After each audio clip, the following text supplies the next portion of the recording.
Marcus, I guess it's almost unavoidable at this point with the Heisman coming out next week, and you've always been good about being all about the team and everything. But as it's gotten closer, have you given it a little bit more thought? And if you happen to have been the winner, what would that mean to you and the university? Yeah, I mean, I haven't put a lot of thought into it, to be honest with you. I'm gonna wait probably till after this game and make sure my attention and all my focus is on this week. But yeah, it's gonna be a dream come true. Hopefully, if I'm invited, that'd be an awesome deal. But again, I wouldn't be in this position without my teammates. And hopefully in the end, whatever the outcome is, the invitation itself is just an honor and a privilege. Stephen Alexander, front row to your left. You said a dream come true. I mean, is it something that you grew up thinking about? I mean, what is it, when you were a little kid, how did you grow up thinking about the Heisman and thinking about yourself winning it, that sort of thing? Yeah, I mean, any young athlete, any young, football player would, have dreams and aspirations of being a part of the ceremony and maybe even winning it. For me, I grew up watching it.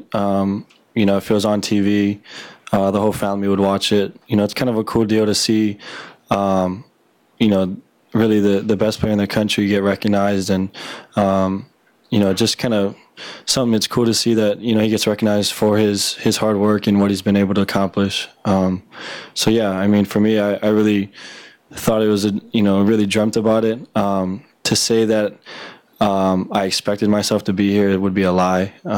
This is all really just surreal, and I'm very thankful to be a part of the conversation. Aaron Fentress to your right. Do you have a favorite Heisman winner? Oh, that's a good question. Anyone you emulated in your backyard or the living room as you watched them?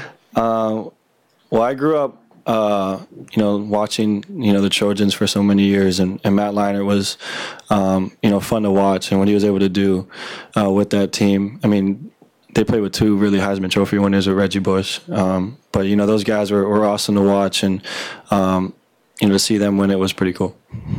Matt Prem to your right. How do your teammates handle the discussion? And do they treat it like a pitcher who's pitching a perfect game and just don't even bring it up? Or do they talk to you about what it would be like for you to win it and for the school? Yeah, I mean, there hasn't been much conversation about it. I think for me, it's nice because they respect that, I'm really just trying to focus on this game. A lot of the guys, I'm sure, will probably start talking about it once this game is done. But at the same time, again, I just really focus on this week. And, when they do start popping up, I'm sure it'll be all out of fun. Chris Peach, front row. Marcus, at the beginning of the season, somebody asked Scott Frost if you were too nice. And his response, I thought, was really interesting, that he felt that there was something to that he wanted you to take ownership more of being the quarterback, and that as your role there and the success of the team were one and the same. Do you think that was a valid point of view? Do you remember having those kind of conversations? And if it's true, what did you do differently as this season went on to kind of work on that? Yeah, I mean, Coach Frost really wanted me to step up as a vocal leader. It's something that we've kind of talked about for, a few years now in regards to my leadership and how I can really use my voice as an influential tool. For the most part, it was me being more assertive, expecting guys and letting them know what I was seeing and making sure that, we're all on the same page. I really feel that I've come a long way in that sense. For me, I was, very quiet and really just didn't really speak out as much. So I really kind of got out of my shell this last couple years. But really, this year was different for me. And again, I can't thank those guys enough for really pushing me to do that. Jake Zivin in the back. Marcus, you just spoke of growing up wanting to go to the Heisman ceremony and thinking about winning it. Were you disappointed last year when it looked like for so much of the season that at least you'd be going there and then you didn't even get an invite? Not at all. Those finalists last year deserved to be there. They all had great seasons. For me, it was, one of those deals that, obviously people have their opinions and can't do much about it. All I could really focus on was how I was playing and not worry about what other people think or, the invitation process or anything like that. So it didn't bother me at all. I really just focused on my play and try to get better as a football player. Molly Blue, center in the back. Hey, Marcus. Hey, how you doing? All right. Oregon is pretty good at putting on Heisman campaigns and has a pretty good grasp of traditional media and social media. There hasn't been a campaign, per se, for you off the field. Did you have a voice in that decision? Was that part of something, the way that you wanted to handle it? Yeah, it was a collective effort. It was in regards to, myself, my family, the coaches. It really wasn't just my decision. It was, everyone kind of put a part into it. So, for me, I really didn't want all that attention. And I'm glad that, they were able to kind of accept that and respect that decision. Steven Alexander, front row to your left. You talked about becoming more of a vocal leader and that sort of thing. Was that something that you wanted to improve in terms of needing that improvement for the next level? And on top of that, I mean, I know you haven't decided about going on to the next level yet, but if you were, how are you more prepared for that now than you were a year ago? For me, the leadership deal wasn't to get ready for the next level. It was to help this team out and find ways to get this team better. For me, I feel that being able to come back for another year really has allowed me to get better as a football player, learn better about defenses, continue to work on my footwork, ball security, little things that can always make you better as a football player. So, when that decision comes, we'll make it at the end of the year. But I feel that this year has really helped me out. Chantel? Non-Heisman question for you, Marcus. Sounds good. How have you seen Arizona's defense grow since the last time you played them? Yeah, they have done an awesome job of, not, allowing teams to score points in the red zone. Their three down guys have done an awesome job of kind of holding line of scrimmage and allowing their linebackers to make plays. They got a great group of linebackers that have really played well this year.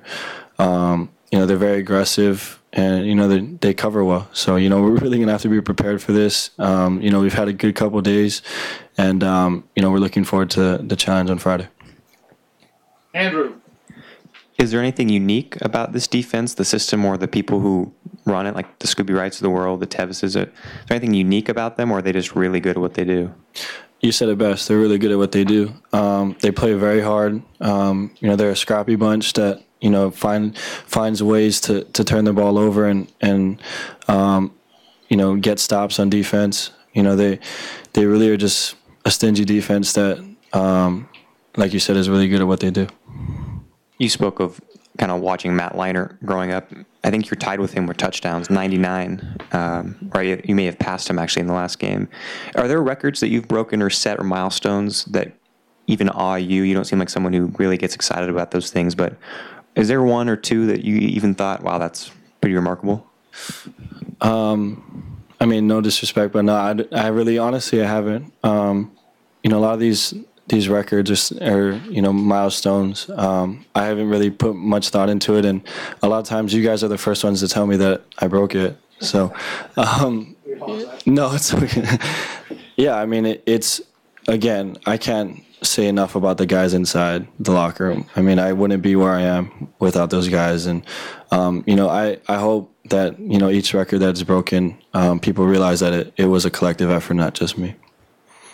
Big Zivin in the back. Marcus Anu Solomon is a quarterback from Hawaii. Didn't go to high school there, but grew up on the islands. Do you have a relationship with him? And in general, how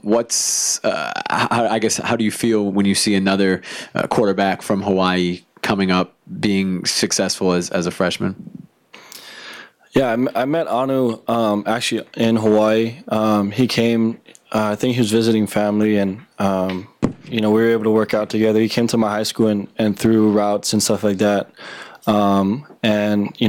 Again, a humble kid. He was awesome to meet. Threw the ball well, and to see him have success, it's always fun, and it's always, for us as Polynesian athletes, it's always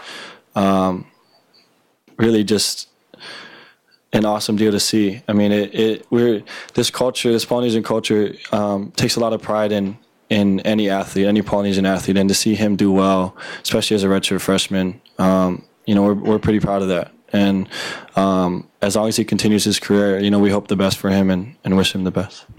Aaron Fentress. Marcus, how important has Byron been to the passing game, and what does it say about him as a player and a person to not only make the transition, but to do it so well and become such an impact at that spot?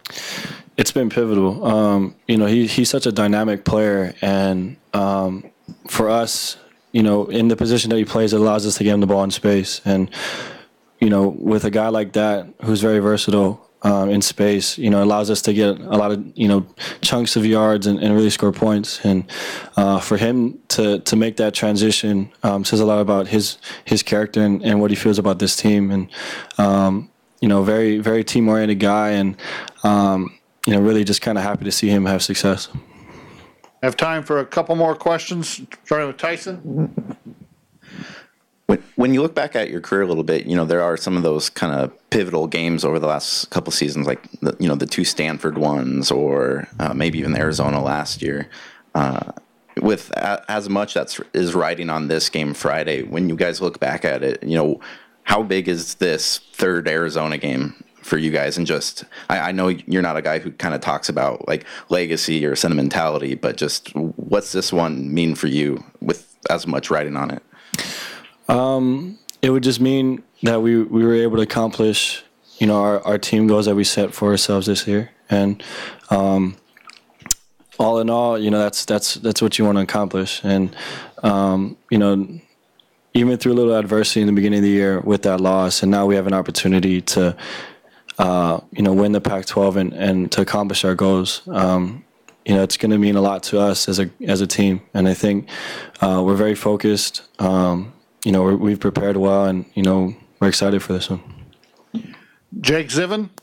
Marcus, you mentioned your pride for being a Polynesian football player, being from Hawaii. Do you have motivation would winning the Heisman mean more to you to be able to bring it back to the islands and be the first Hawaiian to win it, certainly the first Hawaiian quarterback to win that award?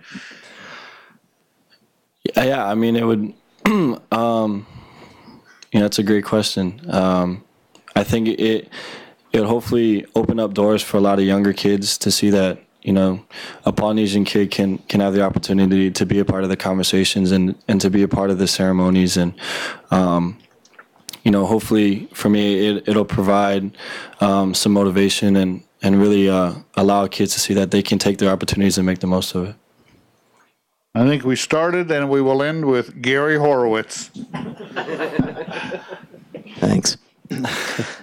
Marcus, Sunday everything is going to be determined as far as the playoff teams, and I know you haven't paid much attention every Tuesday to see what the rankings are, but do you think this has been good for college football? It's maybe even been an improvement over the BCS?